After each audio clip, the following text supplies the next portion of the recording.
Welcome back to the new video. तो दोस्तों, अगर आप एमएसबीटी डिप्लोमा समर 2024 में फाइनल एग्जाम में अपेयर करने वाले हो तो आज के वीडियो में हम डिस्कस करने वाले हैं कि अगर आपसे कोई गलती से माल प्रैक्टिस हो जाती है तो उसकी क्या पनिशमेंट आपको मिलेगी।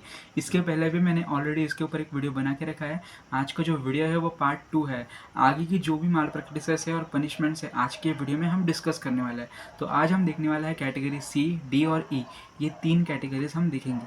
तो सबसे पहले सी कैटेगरी में सबसे पहली माल प्रैक्टिस अगर आप देखोगे, examine x found in the position of answer book supplement of another examine taken out without knowledge of. अगर दो बच्चे हैं एक्स और वाई, अगर एक्स जो बंदा है वो वाई वाले बच्चे की आंसर शीट छीन के ले रहा है, या फिर वाई वाला बंदा खुद से ही उसको आंसर शीट दे रहा है, या फिर एक्स वाला बंदा ज़बरदस्ती उससे आंसर शीट ले रहा है, यानी कि अगर वाई ने एक्स को आंसर शीट दी तो क्या होगा। ठीक है, तो सबसे पहले तो cancellation of the performance of x. जो एक्स है जिसने आंसर शीट ली है वाई बंदे से, तो उसका जो परफॉर्मेंस है वो कैंसिल हो जाएगा 1+0, यानी कि पूरा परफॉर्मेंस सेमेस्टर का कैंसिल हो जाएगा, सब कुछ ज़ीरो हो जाएगा। ठीक है, और वाई को क्या होगा, वाई को ब्लेम किया जाएगा कि आपने उसे आंसर शीट क्यों दी, उससे पूछताछ की जाएगी। ठीक है, वाई से।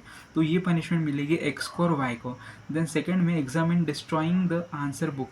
अगर आप आपकी आंसर शीट डिस्ट्रॉय कर रहे हो माल प्रैक्टिस के अंदर पकड़े जाने के बाद, तो आपके लिए भी पनिशमेंट होगी। आपका जो पूरा परफॉर्मेंस है सेमेस्टर का कैंसिल हो जाएगा और सब कुछ ज़ीरो हो जाएगा। इसे हम 1+0 कहते हैं। उस कोर्स का तो होगा ही, बट उस एग्ज़ाम में आपने जितने भी कोर्सेज में एग्ज़ाम दी है वो सारे कोर्सेज का जो परफॉर्मेंस है वो ज़ीरो हो जाएगा उस पर्टिकुलर एग्जामिनेशन के लिए।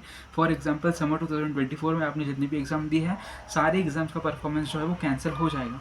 थर्ड जो माल प्रैक्टिस है, examine found with the answer book having 2 हैंडराइटिंग्स। अगर आपके आंसर बुक के अंदर 2 तरह की हैंडराइटिंग पाई जाती है, एक आपकी है, एक किसी दूसरे ने अगर लिखा होगा, तो वो माल प्रैक्टिस के अंदर काउंट किया जाता है। और उसके लिए भी आपको डिटेल्ड इंक्वायरी की जाएगी कि आपने ऐसा क्यों किया, किसने लिखा, आपका जो आधा पेपर है वो किसने लिखा, आपके ऊपर इंक्वायरी की जाएगी और आपको 1+0 वाली पनिशमेंट मिलेगी, यानी कि आपका सेमेस्टर का पूरा जो परफॉर्मेंस है वो कैंसिल किया जाएगा। देन नेक्स्ट आप देख सकते हो यहाँ पे D category, examine smuggling out his answer book. अगर आप स्मगल कर रहे हो आपके आंसर शीट के साथ, यानी कि अगर आप आपकी आंसर शीट गैर कानूनी तरीके से, इलीगल तरीके से आपके एग्जामिनेशन हॉल के बाहर भेज रहे हो, तो वो भी माल प्रैक्टिस के अंदर काउंट किया जाएगा। और इसके लिए आपको क्या पनिशमेंट मिलेगी, आपको जो पूरा सेमेस्टर का परफॉर्मेंस है वो कैंसिल किया जाएगा। और प्लस यहाँ पे दिया है debarring from appearing in the immediate next examination. आने वाली जो भी एग्ज़ाम होगी उसमें आप अपियर नहीं कर पाओगे। ठीक है, अभी आने वाली एग्ज़ाम की कौन सी रहने वाली है, विंटर 2024। ठीक है, समर के बाद विंटर होता है ना, तो ये सेमेस्टर का पूरा कैंसिल हो जाएगा परफॉर्मेंस, और आने वाले सेमेस्टर में भी आप एग्ज़ाम नहीं दे पाओगे। इसे हम कहते हैं 1+1 पनिशमेंट। ठीक है, अगर आप स्मगल करते हो तो ये आपकी पनिशमेंट रहेगी।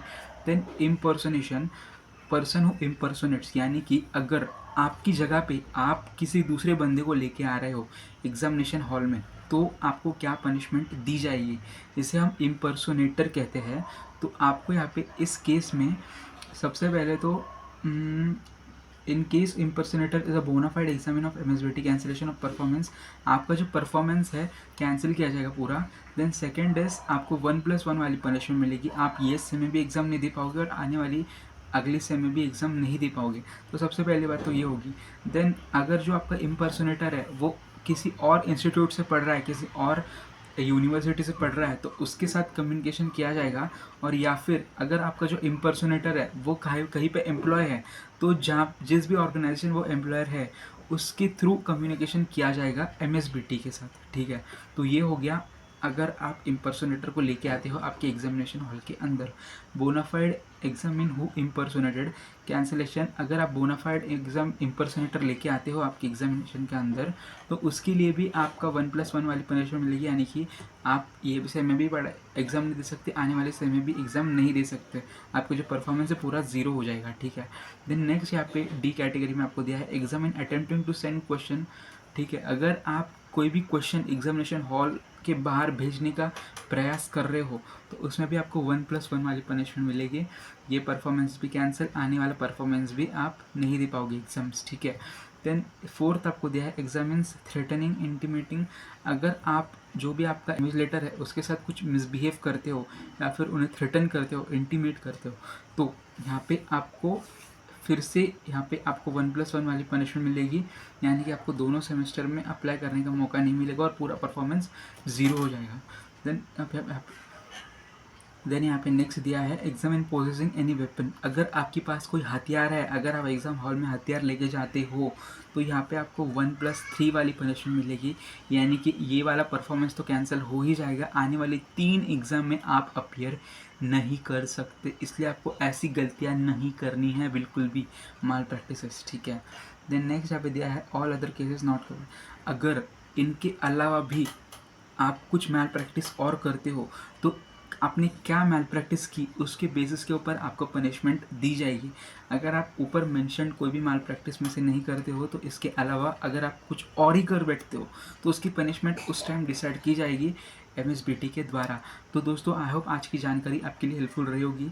जानकारी हेल्पफुल रही होगी तो वीडियो को लाइक कर दीजिए, आने वाले अपडेट्स के लिए चैनल को सब्सक्राइब कर दीजिए, व्हाट्सअप ग्रुप ज्वाइन नहीं किया तो ज्वाइन कर लीजिए क्योंकि आपको सारे अपडेट्स व्हाट्सअप के ऊपर मिलते रहेंगे। तो मिलते हैं नए वीडियो में नए अपडेट के साथ।